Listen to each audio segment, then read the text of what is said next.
bate-papo e os bons amigos, sempre antenado no que é bom. Na mira do som, na mira do som, na mira do som, na mira do som. Estamos começando mais um programa Na Mira do Som, diretamente aqui da Connect TV em Alphaville. Estou aqui com Maurício Fatini. Tudo bem, meu amigo? Tudo bem, Fábio. Seja bem-vindo. Eu que agradeço o convite. Aqui é o programa Na Mira do Som. A gente vai falar um pouco de cultura, de arte, de um monte de coisa. Isso aí. E eu quero começar perguntando sobre a Transpiração Marketing Digital. Tá. Né? Bom, a Transpiração ela existe desde 2005, né? Eu já trabalho com internet desde 98 e, na verdade, peguei basicamente desde o começo, né? Comecinho, Sim, né? porque a internet começou para valer em 95, então, tanto é que foi até engraçado, na época da faculdade, eu tive 2 aulas de internet, meu filho que dei, porque eu já trabalhava, aí ficava mais fácil. Mas é bacana, porque a gente, como a gente tem essa experiência de longa data, nada do que eventualmente acontece fica estranho para a gente, porque a gente trabalha com N tipos de empresas, segmentos, setores, inclusive com bandas também, né? Com artistas. Com artistas, músicos. Isso. E a Transpiração faz... a gente cuida de toda a parte digital. O digital vai desde de um site, né? Ou um e-commerce, dependendo. Falando especificamente de música, por exemplo, um projeto para músico, a gente desenvolve um institucional, a gente desenvolve a loja do cara, então ele vai vender pela loja dele. A gente pode dar apoio na questão do merchandising também. A gente cuida de identidade, a gente cria um manual de marca do artista ou da banda e faz todo o trabalho de divulgação. Aí entra a parte de mídias sociais, impulsionamento, campanha, integração com plataforma digital. Acaba sendo um projeto bem abrangente, por exemplo, produção de webclips ou de videoclips mesmo. Então, vamos lá. O artista vai começar do zero, ele está começando hoje, tá, né? E aí ele quer lançar o disco dele e tal. Esse apoio digital você também dá? Sim.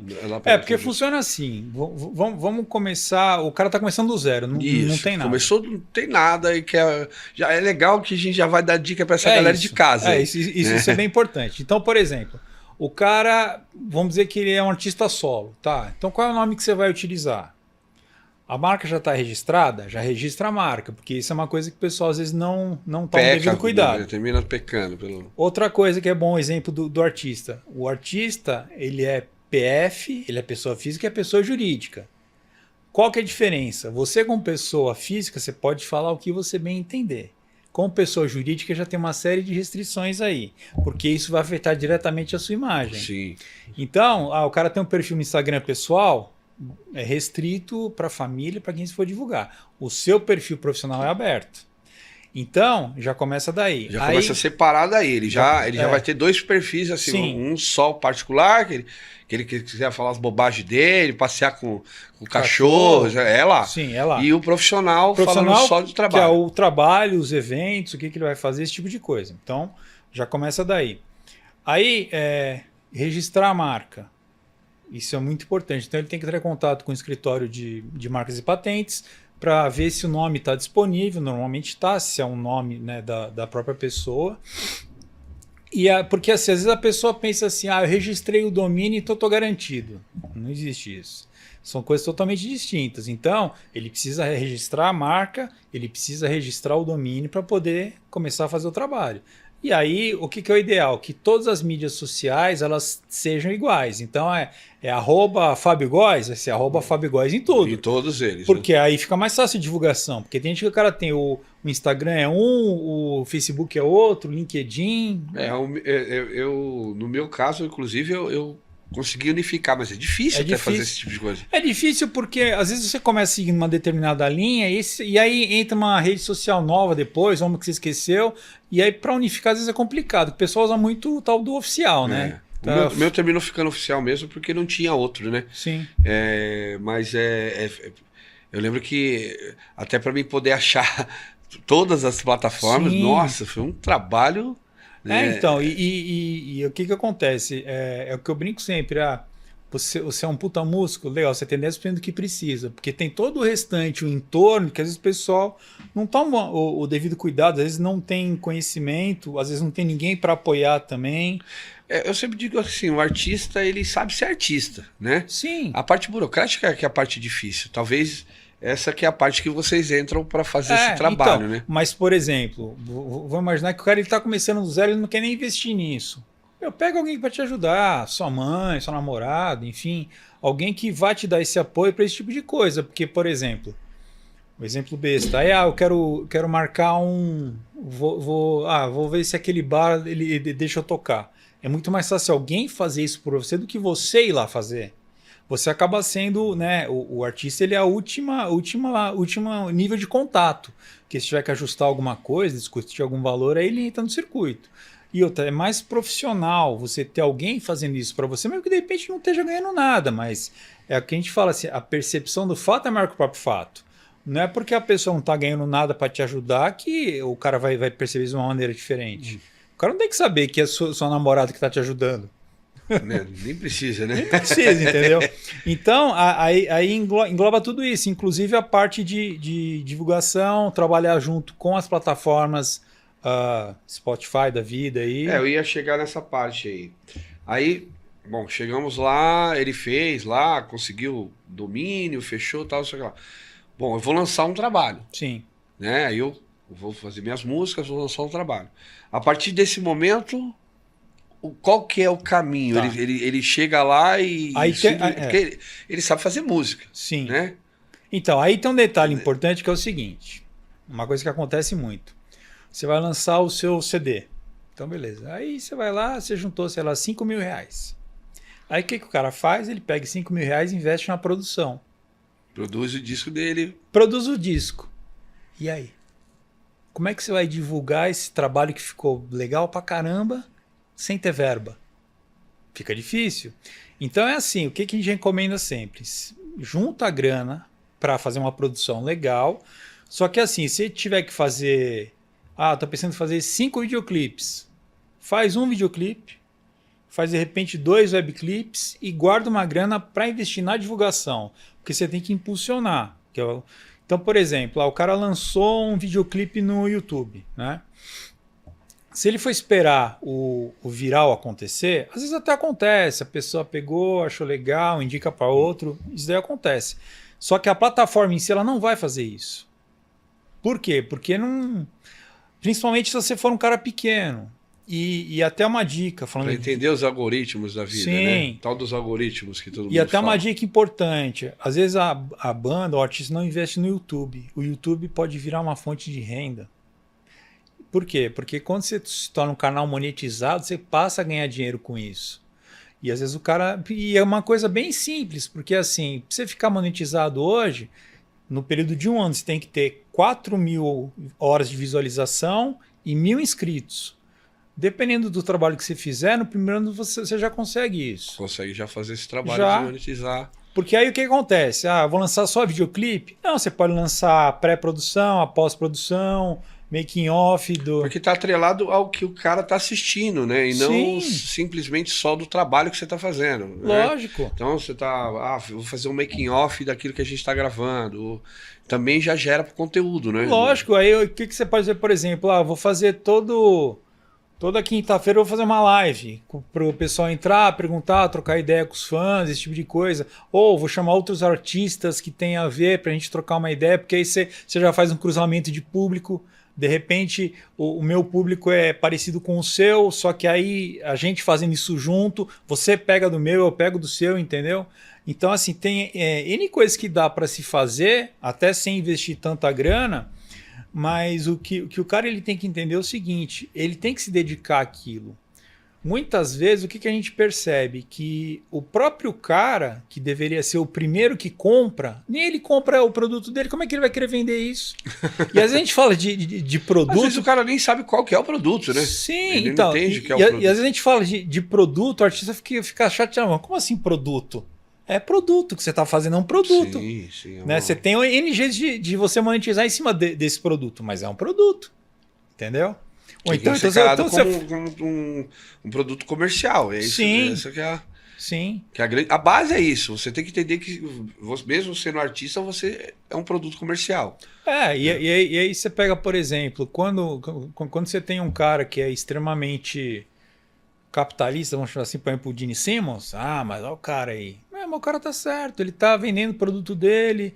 Você pega o Kiss, que a gente citou agora, meu. Puta empresa gigante. Sim. Quantos produtos licenciados eles não têm pelo mundo? Até caixão.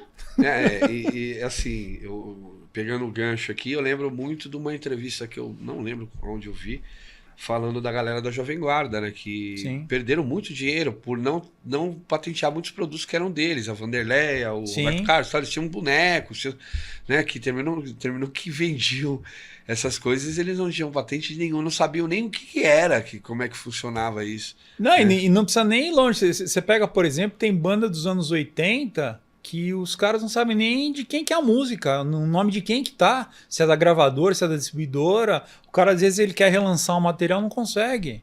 Por conta disso. É muito jovem, monta a banda com 18 anos, assina o primeiro contrato e já era, né? E no contrato, aquele monte de entrelinhas ali que o cara não sabe. Eu sempre brinco com o juridiquês, né? Tem um monte de juridiquês ali que o cara não entende nada. Termina até, se a gente vê casos aí que o cara perdendo dinheiro ou devendo pro próprio cara que ele fechou o contrato. Não, e aí é aquela velha história, né? Que a gente até escuta o pessoal falar hoje em dia, mas eu queria tocar e aí a gravadora me descobriu, não sei o quê. Mal sabem eles, né, como é que funcionava, que na verdade aquela grana que o cara te dava era um adiantamento, que pra depois você ia vender a alma para conseguir pagar aquilo. Mas, enfim, né? Bom, então falando assim, dá para o cara começar do zero, entra em contato lá com a Transpiração, você vai fazer todo esse trabalho. A gente faz todo o trabalho, inclusive até de ajudar a criar identidade pro cara. Porque assim, muitas vezes o músico ele quer fazer música, beleza.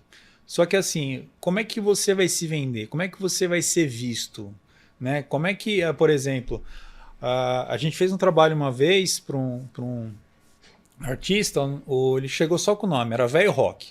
Ele era mais novo que eu, mas era velho porque era de apelido. É o velho. E aí a gente criou toda uma identidade para o cara. Então a gente pensou, pô, o jeito que ele cantava, as músicas que ele fazia tinha muito a ver com Southern Rock. Então, aí a ideia o que era? Você vai se apresentar sempre de chapéu, com roupa mais...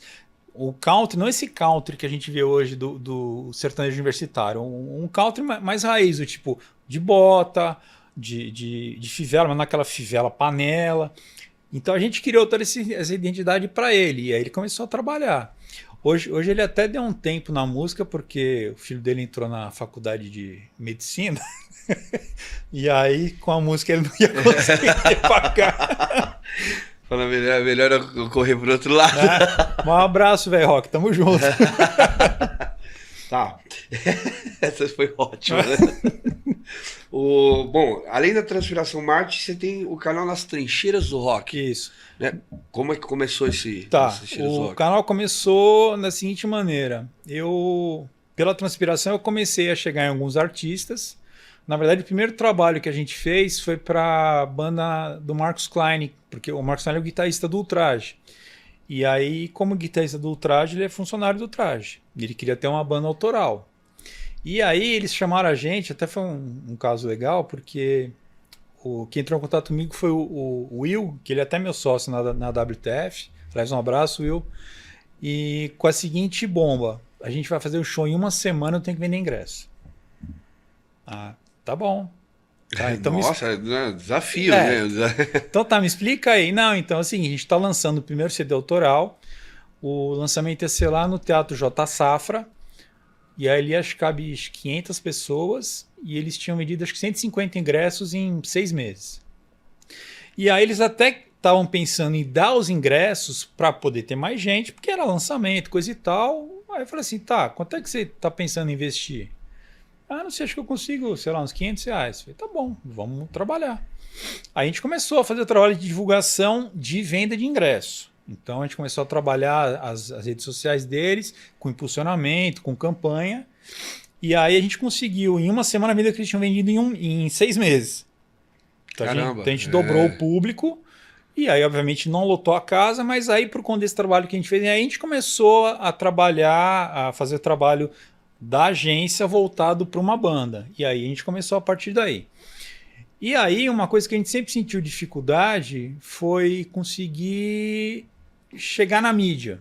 Porque o que acontece? Por exemplo, eu tenho contato na Kiss, na 89, só que assim, é muito difícil você conseguir uma pauta com os caras, né? Você colocar alguém para ir lá fazer uma entrevista, alguma coisa do gênero, ou mesmo tocar, porque você tem a função do programador lá que meio que controla tudo isso. E aí, obviamente, você paga, você toca, mas é outra coisa. É outra ideia. É outra ideia. Mas mesmo assim, por exemplo, o que você investiria para pagar, para tocar numa rádio, aí vai tudo que eu falo, é a questão do objetivo. Qual que é o seu objetivo? É o seu ego? Se é seu ego, a gente faz a rádio. Toquei na rádio. Toquei na rádio, tá tudo certo. Beleza. Agora, se é ter alcance, essa verba que você investe na rádio para tocar, sei lá, 8 vezes no mês, investe no digital, porque você consegue ter um retorno muito maior e mais rápido, né? Mais, porque você vai alcançar mais gente. E aí é o lance de você conseguir, tendo alcance maior, você trabalha melhor a questão desse viral, porque assim, se você gostou do som, você vai falar pro seu amigo e a coisa começa aí. E aí, se o trabalho de divulgação, ele se baseia no seguinte: eu vou entregar a sua música para alguém que tem aquele perfil que tem interesse na sua música. Vai converter? Às vezes sim, às vezes não, mas é muito mais direcionado do que a rádio ela tá tocando agora, por um acaso eu tá escutando e aí eu gostar. Né? É muito na sorte mesmo, né? Sim. Uma roleta russa que não dá para saber nunca, porque tá tocando na rádio e são vários fatores. A pessoa tinha que estar com o rádio ligado naquele momento, pra gostar daquela coisa. Tudo isso. Diferente da entrega que hoje você tem. E outra. Digital. Puta, eu escutei na rádio. Como é que é o nome da banda? Como é que é o nome da música? Aí você poder ir atrás. Lá você já vai estar no ambiente. Isso facilita, né? Muito mais fácil, né? Muito mais fácil. E aí, por exemplo, gostei da banda tal. Beleza. Os caras têm um canal, tem um monte de material lá que você pode ouvir, seja no YouTube, seja no Spotify, enfim. Tá, e voltando aqui para nas trincheiras do rock. Nas trincheiras do rock. Então, a gente dá uma volta. Agora eu vou chegar lá. Então, aí o que aconteceu? A gente percebeu que faltava um espaço para justamente poder dar voz, principalmente o pessoal do underground, que faz o trabalho autoral, né? Assim, eu gosto de cover, só que eu entendo que o autoral, hoje em dia, ele é muito... Eles não conseguem mostrar o trabalho deles. Então, por exemplo, hoje é muito mais fácil você conseguir tocar num bar cover do que autoral. Sim. Não tem espaço. Não tem espaço. E aí essa é a grande realidade. Assim, eu vivo disso, posso falar com muita... E aí você chega no cúmulo de você ter banda autoral abrindo para banda cover. Isso é o que tem muito, por sinal. Então, isso acho na realidade é até engraçado, porque... e aí eu vou falar uma coisa assim, é como se o cover estivesse dando oportunidade para o autoral. Né? E o que é ruim nisso? Por que eu falo o lance do cover? O cover, você tem um teto, no seguinte sentido: se você toca um cover do Kiss, você vai se vestir igual os caras, você vai tocar igualzinho, só que é aquilo, você não vai além disso. E aí o grande problema disso é que essas bandas que já estão estabelecidas, que é o que está fazendo as bandas covers ou banda tributo, enfim, se você não renova, vai chegar um determinado momento que o que vai acontecer? Não, se a banda não lança nada, não tem mais nada, eu sempre falo uma parada do cover que é muito louca, assim, que vou fazer o cover de uma banda que acabou, por exemplo. Ela não vai lançar mais nada. Sim. Então, assim, você vai chegar num momento que é aquilo e acabou mesmo, não tem mais o que você fazer. Não, e você pega mesmo banda autoral, eu não sei se é uma questão de público, o que é, mas mesmo autoral, as bandas estabelecidas, eles não lançam coisas novas. Agora, por que não lança? Porque o público não quer. O público já está acostumado com aquelas músicas lá. Você pega um show do Kiss, basicamente vai ser sempre o mesmo setlist, pode mudar uma coisa ou outra. Então, essas bandas mais antigas sim, mas vamos falando de bandas mais novas aí, tipo Greta Van Fleet ou Arctic Monkeys, que a cada 2 anos ou 1 ano estão lançando disco. Sim, aí beleza. E estão produzindo coisas, então assim, tá na contramão, né? Sim, então, na verdade... Ou tá na mão, ou é eles que estão na mão? Na minha opinião, como é que eu acho que a coisa deveria funcionar? É importante você estar sempre lançando coisas novas, porque assim, hoje, falando do mercado musical de uma maneira geral, é sempre o sucesso da última semana. É a coisa muito efêmera, né? Sim. Então assim, preciso lançar rápido, porque senão eu perco o time da coisa. E o que é o ruim disso? Beleza, você consegue estar no hype durante 1 semana, 2 semanas e o restante.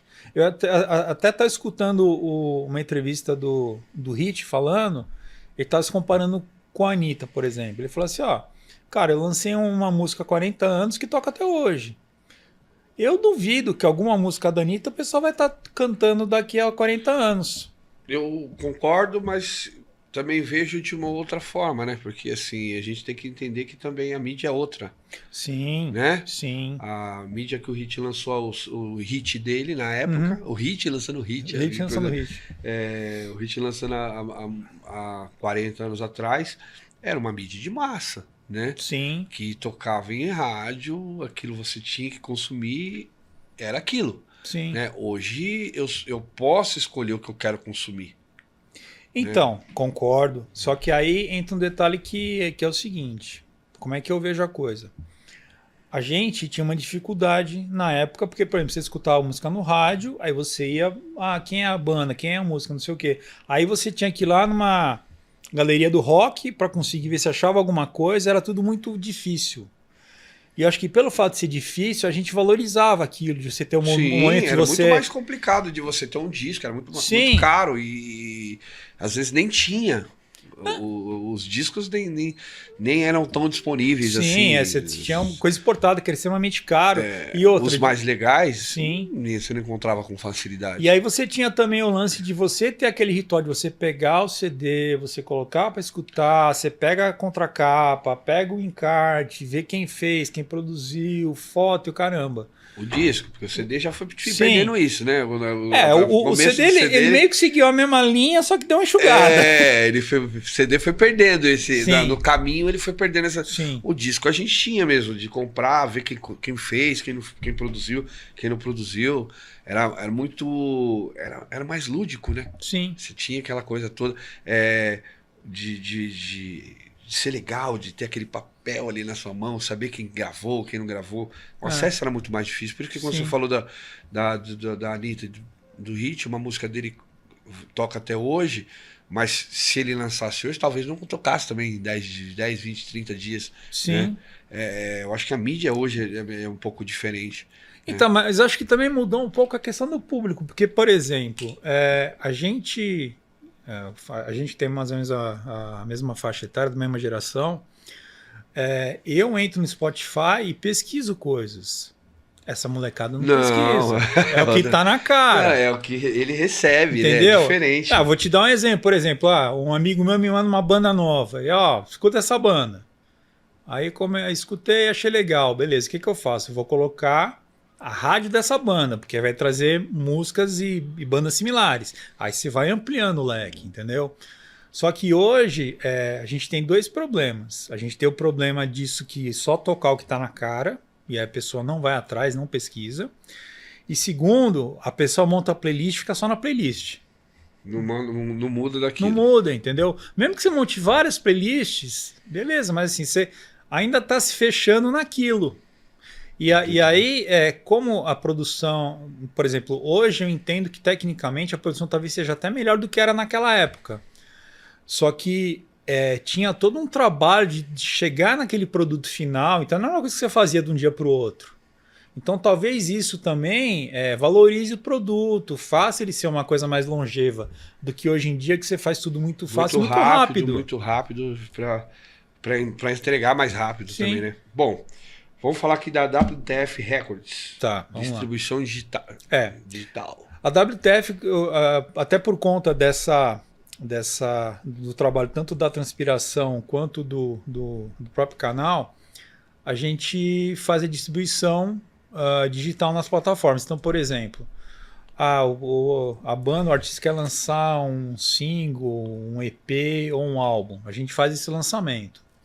E aí eu sempre recomendo que seja feito do jeito certo também, porque é a mesma coisa. A pessoa vai lançar um material, não tem nem o ISRC das músicas. Você nem sabe o que é isso, na Entendeu? realidade. Não né? sabe. E aí o que acontece? Aí já vou chegar nesse gancho também disso aí, que assim, eu trouxe um outro amigo meu, o Gil, aqui. A gente falou.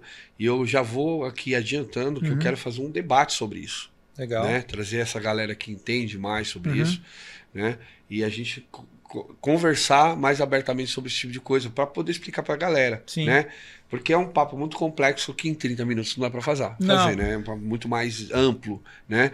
E trazendo mais pessoas que falem sobre esse tipo de coisa, você falando do WTF, já aproveitei o gancho para isso, para a gente poder, para a galera de casa, principalmente os músicos que estão começando, porque existe um caminho e esse caminho não é simples. Não é fácil, não é uma coisa simples. E eu vou te dar um exemplo que é o que a plataforma ela ajuda, mas por um lado ela complica. Se você não tiver SRC, eles geram para você. Só que como é que você vai depois regularizar aquele ISRC? Segundo algumas plataformas, eles já ficam com uma parte do dinheiro que seria destinado para você, para eles. Sim, tem isso e também. E te repassa só o que ela acha que ela tem que... Porque como ela que gerou, né, parte do pressuposto que ela também é coautora desse tipo de coisa. Porque o ISRC é feito pela banda, pelo autor. Se eu fizer isso para você... eu já automaticamente já entro como produtor. Só para você entender, meu amigo, assim, o que ele está falando é como se fosse o RG da música. É isso. Né? Aquele númerozinho que vai embaixo lá. O CPF da música. O CPF da música. Então é um númerozinho que ela tem lá. Então, é por isso que eu falei, é um debate que a gente vai ter que aprofundar mais. Mas isso aí vai ser legal porque assim, é bom porque são várias perspectivas. Sim. Porque é o que ele fala. Às vezes, pelo fato do músico não saber, ele acha que aquilo não é importante, mas se ele pega uma música que ele lança despretensiosamente, o negócio faz sucesso e não lança do jeito certo, ele vai ter um problema. Para ele depois recuperar isso é muito difícil. É muito mais fácil você já fazer certo da primeira vez do que você tentar corrigir depois. Porque depois o carro... é difícil você trocar o pneu com o carro andando, né? É isso. Basicamente. Tem que pensar antes, né? Pois troca o pneu e anda, né? A WTF, ela vai... Então ela te ajuda a fazer todos esses regulamentos, vamos dizer assim. Porque assim, a WTF, na verdade, ele é um selo, a gente trabalha junto com uma distribuidora. Então, quando a banda vai lançar o material, ela encaminha para a gente qual que é o procedimento padrão. Logotipo da banda, capa do CD, o ISRC e as músicas no formato Wave. Por que o formato Wave é importante? O pessoal às vezes tem MP3. Quando você sobe para a plataforma, ela já cai a qualidade. Se você subir com MP3, já vai ficar uma porcaria. Vai derrubar a qualidade. Já é derrubada, vai derrubar mais. Derruba mais, entendeu? E aí, mas não tá legal, não sabe por quê? Porque não tem qualidade. E aí a gente faz esse lançamento para a banda, e aí normalmente como é que funciona? O prazo médio de lançamento varia um pouco, porque depende do volume, mas é em média de 1 semana, 10 dias. O ideal é sempre você lançar com mais prazo, porque se você lançar vou lançar daqui a 60 dias, é mais fácil você mais chance de você entrar em playlists antes dela ser lançada efetivamente. Entendi. Então você acaba tendo um alcance maior. Meu amigo, a conversa é muito boa, mas ela é muito rápida. Sim. E temos mais coisas para falar. E hoje não vai dar tempo de falar tudo. Tranquilo. Queria falar do festival que você está fazendo. Mas a gente já vai marcar um outro dia para voltar aqui. Né? Como eu falei, já fiz o convite de a gente trazer essa galera que fala de uma parte mais técnica para a gente conversar. E eu gosto muito porque a maioria das pessoas estão perdidas ficam perdidas. Não é nem por falta do que está fazendo, porque né, não sabe mesmo por onde, que caminho que tem que fazer. Mas primeiro eu quero que você dê aí, passe os contatos, da Transpiração, do canal das Trincheiras do Rock e da WTF, para o cara que é artista e quiser fazer esse... Beleza. Bom, então, pessoal, é o seguinte, Transpiração, www.transpiração.com.br, entre em contato com a gente por lá que a gente vai montar o projeto para vocês. wtfrecords.com.br para fazer o lançamento digital. O canal Nas Trincheiras do Rock, é só entrar no YouTube, Nas Trincheiras do Rock, tá lá. A gente tem uma série de programas rolando lá, o que está rolando mais frequentemente. Todas as quintas-feiras a gente faz o Resenha Rock. Eu faço junto com o Lauro de Oliveira, que é um radialista lá de Sorocaba. A gente entrevista bandas e artistas e pessoal da música como um todo. A gente conversou com o Regis Tadeu faz pouco tempo, então é importante para a gente poder ampliar esse leque. E o WhatsApp para falar comigo, 11 97031 4634. Antes da gente terminar, o cara que está começando, qual é a dica que você dá? A dica é o seguinte, tenta ser o mais profissional possível. É o que eu falei, se você é um músico, a música você tem 10% do que precisa, você tem que pensar em todo o restante, como você vai se apresentar, que tipo de música que você vai fazer, como é que você vai ser visualizado, qual é seu público, enfim. Eu entendo que muitas vezes o artista não tem todo esse conhecimento. Só que é importante você se cercar de pessoas de confiança que vão te ajudar. Seja família, seja amigo próximo, porque amigo não é fanbase, mas ajuda nesses casos. Muito legal, adorei essa conversa. Já fica o convite para você voltar, tá? Pode deixar. Aqui Maurício Fatini, aqui no programa Na Mira do Som. Quero agradecer a sua presença, meu amigo. Obrigado. E até semana que vem, com mais um artista aqui, mais um produtor, mais uma pessoa legal que pode falar com você e pode tocar aí no que você pretende chegar aí como artista na sua casa, tá certo? Até semana que vem.